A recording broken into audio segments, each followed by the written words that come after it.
अ, दिनांक 16/10/2025 रोजी श्रीकृष्ण रुक्मिणीनगर या परिसरातील श्री देवीदान जे कॉन्ट्रॅक्टर आहेत, त्यांच्या घरावर सचिन गायकवाड आणि त्यांच्या टोळीने दरोड्याचा प्रयत्न केला होता. वॉचमॅनला मारहाण करून दरोडा टाकण्याचा प्रयत्न केला होता. त्यामध्ये गुन्हा दाखल होता.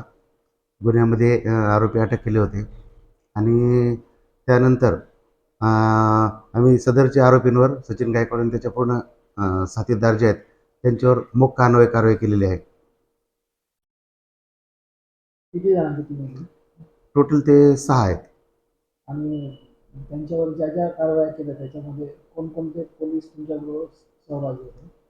माझ्यासोबत आता मी, API चव्हाण, कृष्ण तंगे, राजू पवार, रवी देशमुख, रिंकू देशमुख, त्याचप्रमाणे जाधव, भोगले, चव्हाण, तसेच LCBPI जे जाधव साहेब आहेत ते आणि त्यांची LCBची टीम पण, या सर्वांनी मिळून आम्ही ती कारवाई केली आहे. माननीय पोलीस अधीक्षक बन्सल सर, माननीय अपर पोलीस अधीक्षक नोपानी सर, माननीय उपविभागीय पोलीस अधिकारी अनंत कुलकर्णी सर यांच्या सूचना व मार्गदर्शनानुसार आम्ही सदरची कारवाई केली आहे आणि जालना शहरातला हा चौथा मोका आहे.